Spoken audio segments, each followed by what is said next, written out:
15, and I would like to introduce V, the Guerrilla Economist. He doesn't use his real name. He's been a featured just a professional as far as a financial advisor. He's one of the top people in the world out there. He's been all over radio shows, been interviewed, had 3 million listeners at one time, and we'd like to bring out V. V, good morning. Are you with us? Dave, it's a pleasure to be on. It's an honor and a privilege to be on this call with you and Nadine and all the listeners that are tuning into this broadcast. And again, it was pretty tough for me to intro you because basically, we're being careful with your identity and all that, but there's some important information that you've shared before, and we are all going to take notes as you just come on out and share with us what's going on with the world right now as far as the economy. Well, the main thing that people need to understand here, Dave, is that the king dollar, okay, the perpetual Ponzi paper fraud scheme that we've been running for the last 40 to 50 years it's coming on its last legs. And that's what people need to understand. When you're looking at the Middle East, you're looking at the Ukraine, you're looking at Greece, you're looking at the Eurozone, these are not isolated events. These are, in fact, all intertwined. And all of it, folks, is the dollar, the king dollar system being done away with, falling apart, buckling under the pressure, being removed from the world scene, and something new is being birthed on the landscape. And that's the main thing that people understand. People need to also get to the fact that in their heads that there are two competing schools of thought currently right now on the global stage. The first competing school of thought is that has been running for the last, I'd say about last 100 years or so. And that school of thought is the paper school of thought. This centers around central banks, which are private institutions that are not beholden to any governmental entity, that prints currency out of thin air, backed up by nothing, and all the paper instruments that such a system would create, and the trust and faith in quote-unquote paper, which is your stocks, your bonds, your currencies, all your different mutual funds, annuities, and things of that sort. Anything in paper, we in the West have value to it. We think it's the greatest thing. Oh, look at my stock options. Oh, look at this. I got this annuity. I got that mutual fund. The other competing school of thought is a school of thought that has existed since time immemorial. People say it's existed for the last 6,000 years. I can confidently tell you that it goes back even further than that. And that is the school of thought of hard assets, in particular gold and silver and precious metals, and how that relates to trade, how that relates to currencies, how that relates to the global economy as a whole. And so this is what the world is divided into. It's not just East versus West, and that's a false, Cold War concept that a lot of people have. But what it really is, and what it really boils down to, is a hard asset revolution that is spearheaded by gold being the absolute, not only the tip of the spear, but being the entire spear itself, versus a paper dragon that is based on fraud, fictitious numbers, cooked books, and outright criminal behavior.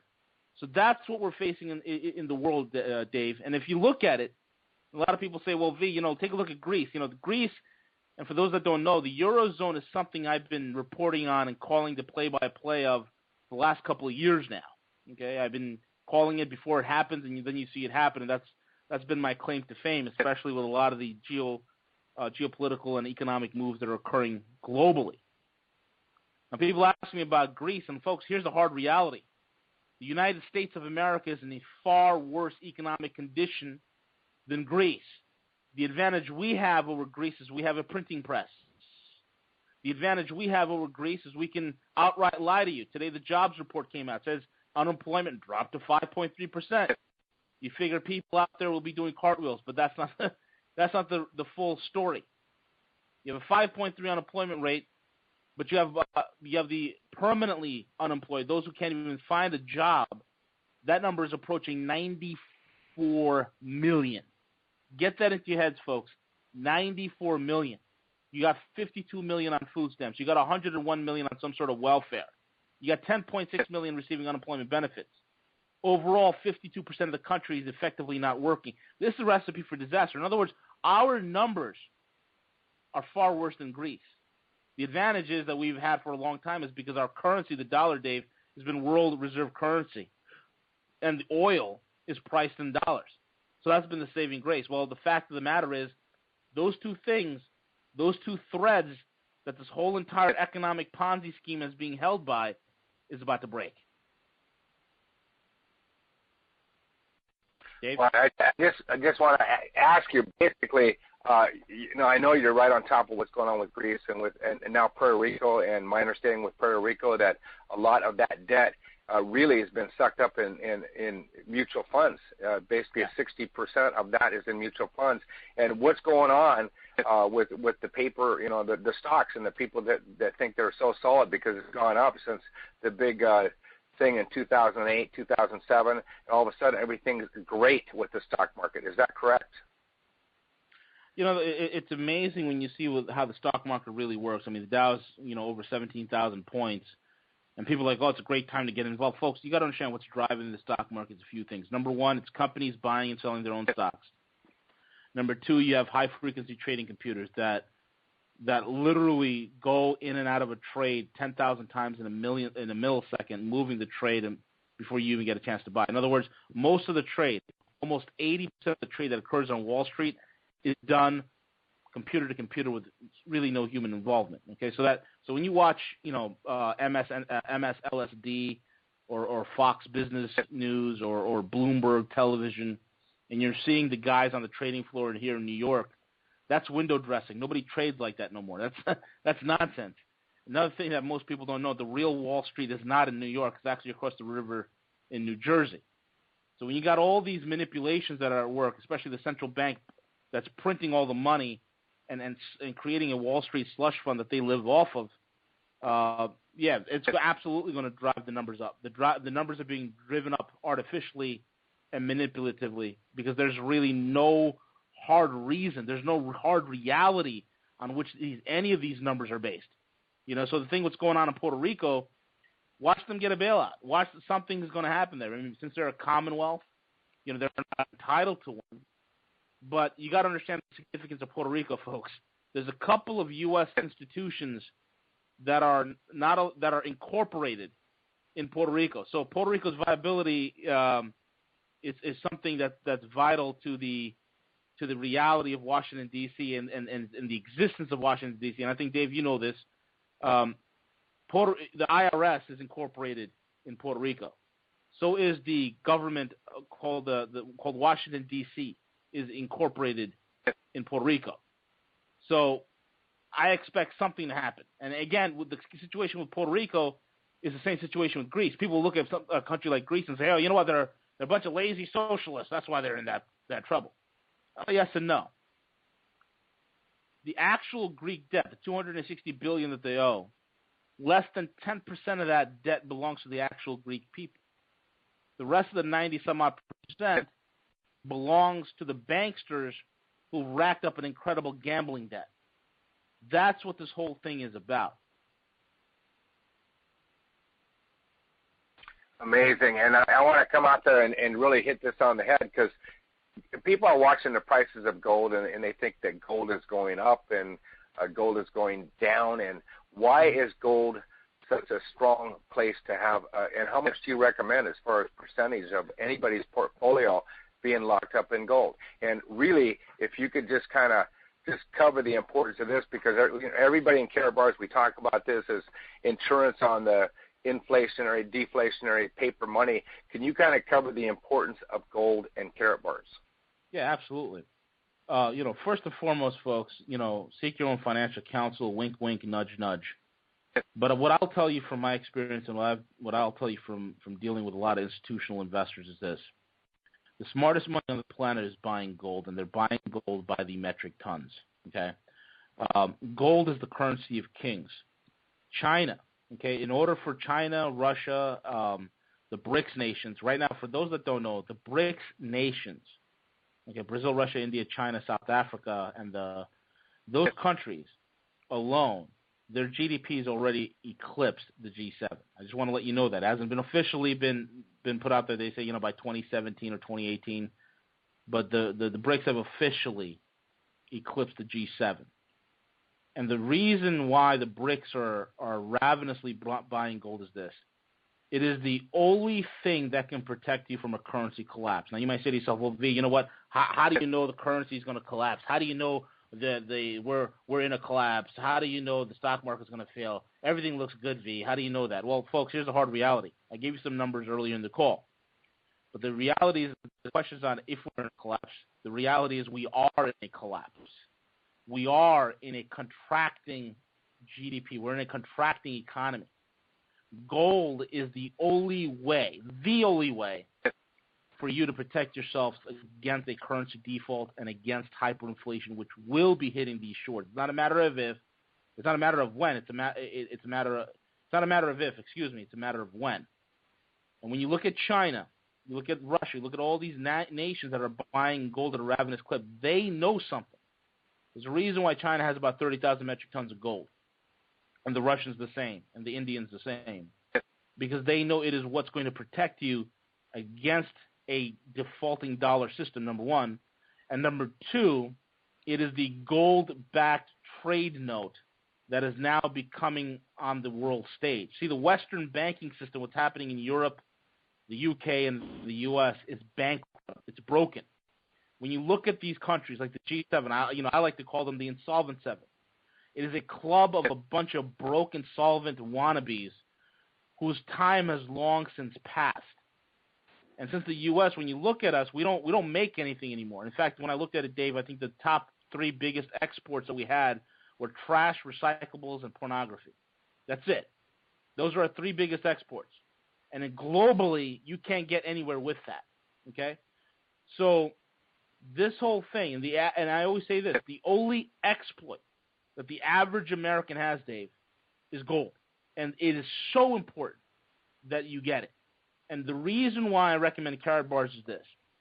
When I do massive gold investing, I have a client call me up and say, hey, V, you know what, I want to put $3 million, $5 million, $7 million, $10 million, $12 million in a gold account. I don't go down to the bank down the street, or I don't, go to Jimmy John's coin and be like, hey, can I buy some gold coins? No. I'm partnered with brokerages, and we call up a broker in what's called a good delivery system, okay? And the good delivery system is something that is outside of the banking system. It's completely different. And because it's outside of the banking system, there is no third counter risk. What that simply means is this. If I were to go buy gold in a large amount and decide to keep it in a U.S. bank, if that U.S. bank goes bust, there goes my gold. And they'll give me an IOU saying, yeah, we'll pay you sometime between 0 and 99 years. That's not security. That's insanity. So when the smart investors and institutional investors, as well as sovereigns like China and Russia, when they want to buy gold, they go to their brokerage or a sovereign wealth fund and they say, okay, we want to buy gold in the good delivery system. Okay, fine. The broker goes directly to the refiner, not just any refiner. They go to an LBMA certified refiner, London Bullion Market Association. And the LBMA certified refiner, LBMA sets the standard for gold.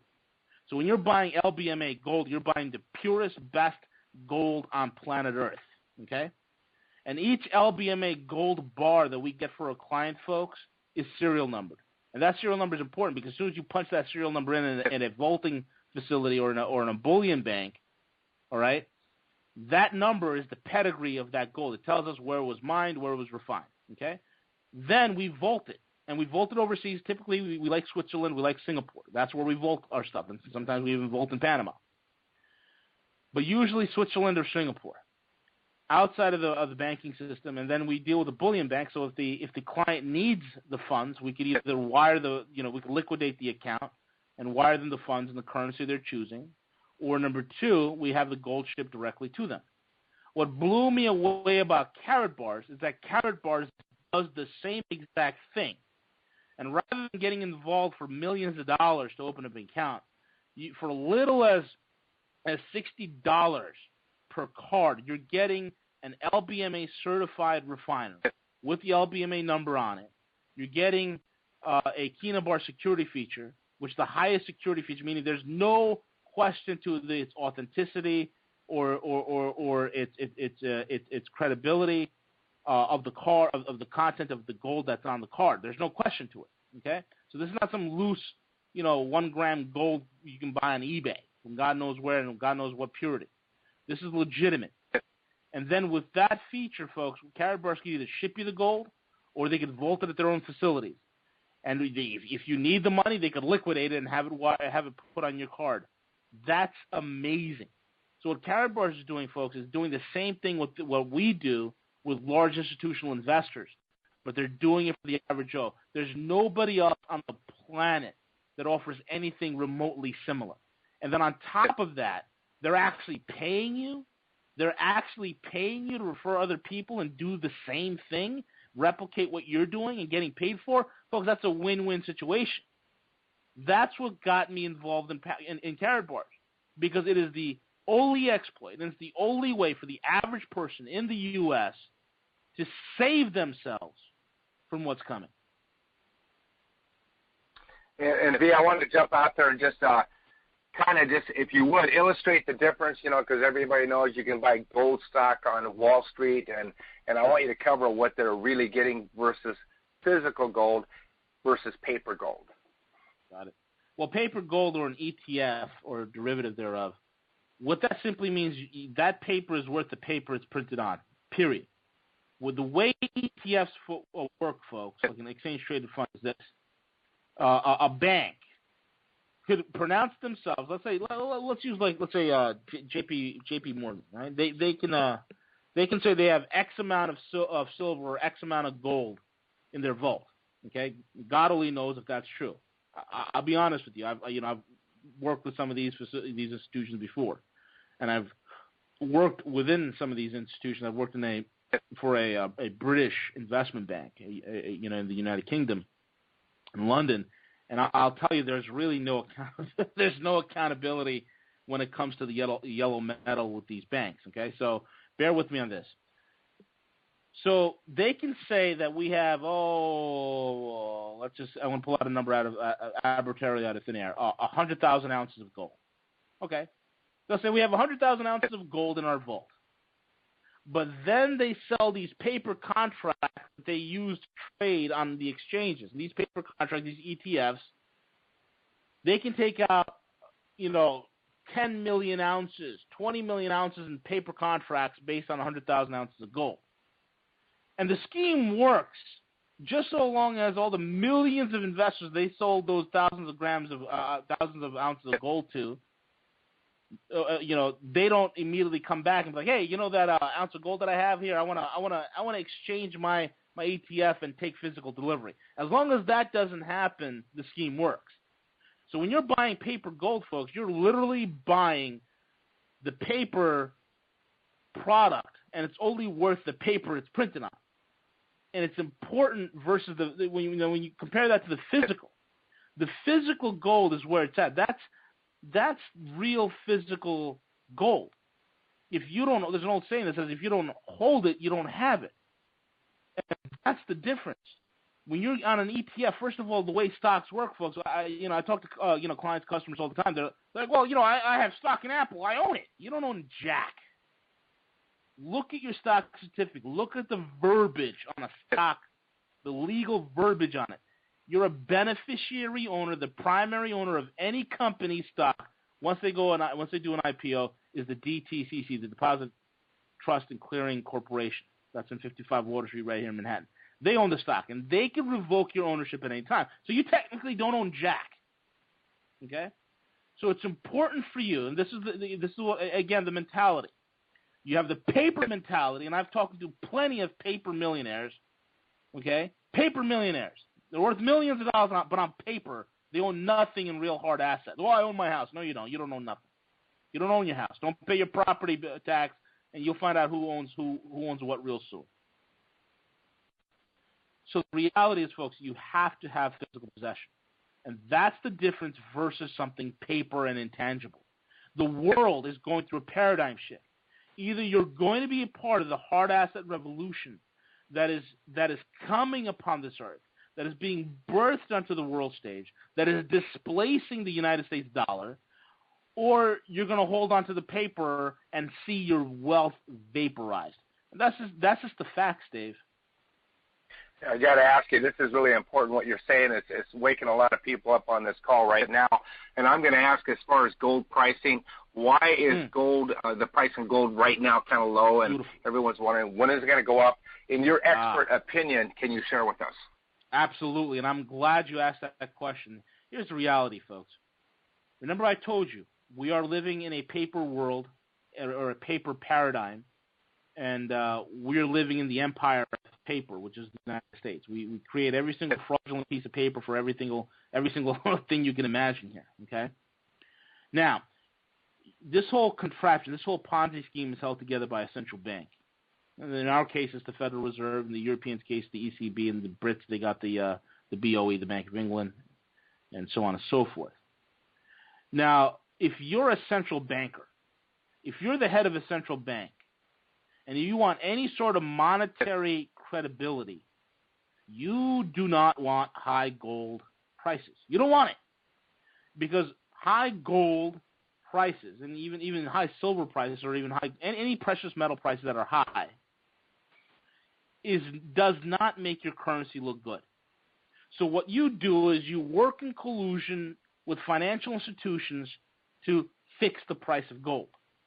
And there is unequivocally right now, as you folks are hearing my voice, there's those that are involved in the price fixing of gold day in and day out, these Western banks in the UK, and with the U.S. involvement as well, that fix the price of gold every single day, are currently under investigation for fraud by BaFin, the German regulatory agency, as well as Interpol, because there is rampant fraud in the gold price fix, and I'll tell you why. Folks, it costs a mining company close to $1,300 an ounce to bring gold up out of the ground. There is no reason why gold is going for $1,100, $1,200 an ounce. There's no reason for it. Okay, at $1,100, $1,200 an ounce, the Chinese, in their own words, one of my guys out in Beijing said in Shanghai said it best, and also in Hong Kong. They always tell me, V, we love it when the gold price gets smashed to $1,100 to $1,200 an ounce. It's being gifted. That's their own words. It's being gifted to us because they know the actual supplies on gold is dwindling.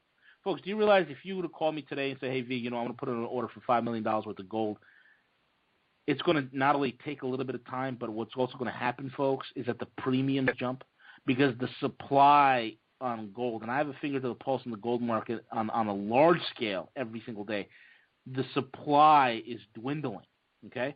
Now, the banksters, these cronies in Wall Street and the economic corridors here in the U.S. want us to believe in the old adage, supply and demand, right? If something has a high demand, then when the supply runs low, the demand runs high, right?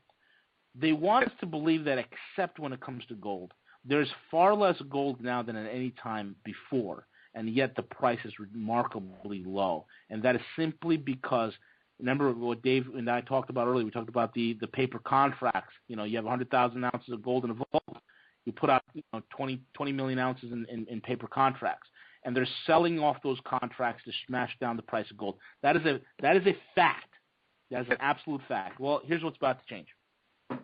It was announced about a week and a half ago, maybe 2 weeks ago, that China is going to go live with their gold price fix, and it's happening this September.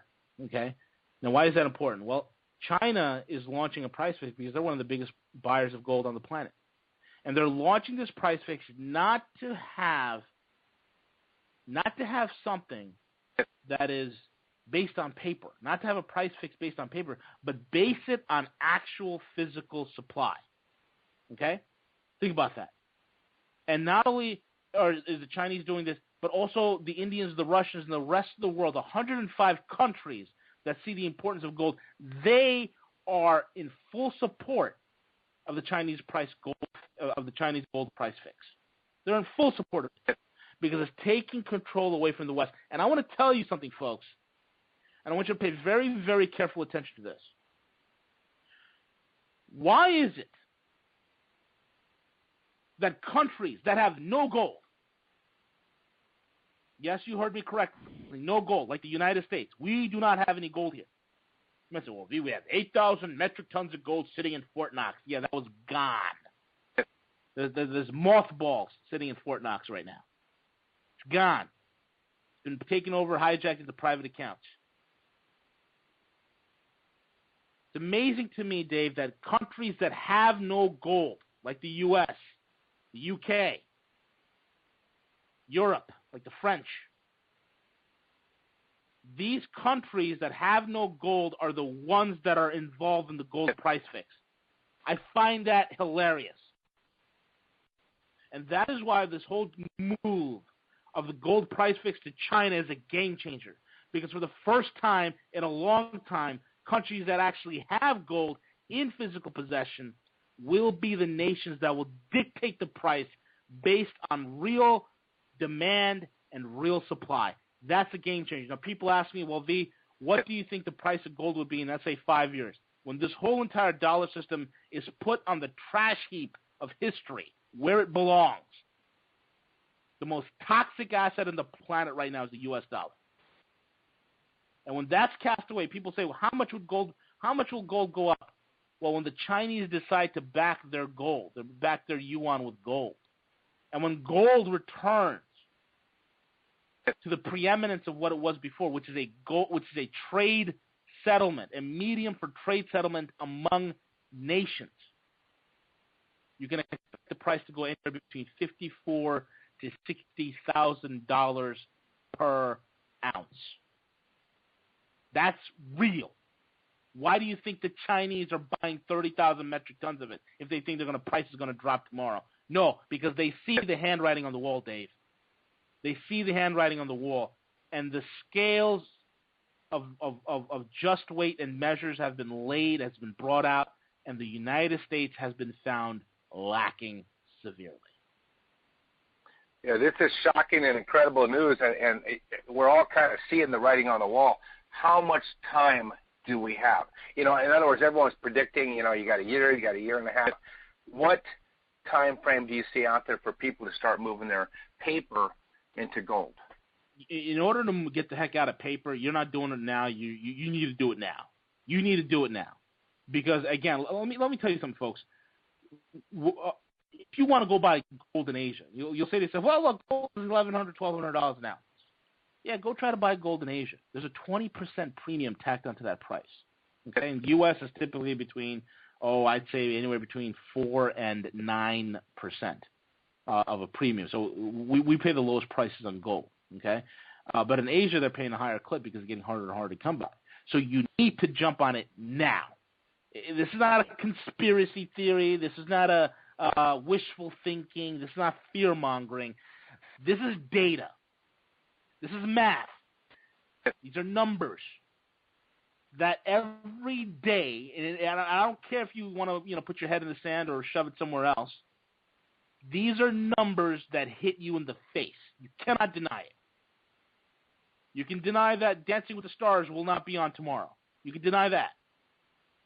You can deny a lot of other frivolous nonsense that don't matter. But the hard numbers equate, and it's screaming at you that you need to do something now. And in terms of a time frame, one of the things I predict is, going back to July of 2014, is that by the end of 2015, the United States dollar will be completely undermined as a world reserve currency. Completely undermined is something that's important here. I didn't say destroyed. I said undermined. What does that mean? In other words, the United States dollar is going to lose its polish. Meaning in the beginning of 2000, 75% of all world trade was done using the dollar. Today, by every single major firm that tracks this activity, little over 40% of world trade today is conducted in the dollar. So you're seeing a significant drop. There you go, undermining. Okay, China and Russia. For those that don't know, folks. Okay, China doesn't need us. I talk to Americans all the time. China needs us to buy their stuff. No, they don't. China's biggest economic sector was manufacturing a couple of years back. The biggest sector in the Chinese economy right now is banking, and their banks are much better capitalized and bigger than any U.S. bank, guaranteed. Okay, so China and Russia are signing energy deals. And those energy deals are supplanting the petrodollar, where oil will no longer be priced in dollars. The handwriting's on the wall. So we're losing world reserve currency and we're losing the petrodollar all at the same time. So this undermining is going to continue. And what we're tracking, some of the cohorts and the colleagues that I work with, we're looking at a 2017, sometime in 2017, to be a massive date that if you're not out of paper completely, then you're in for it. You're in for the big one. So we're heading for some very, very critical times. I'm thinking about, 2017 going into 2018, this thing could go pop. Definitely by 2016, you need to have your ducks in a row. You need to have your ducks in a row at least by 2016, Dave. Amazing. I tell you what, this is an amazing interview, and if your light bulb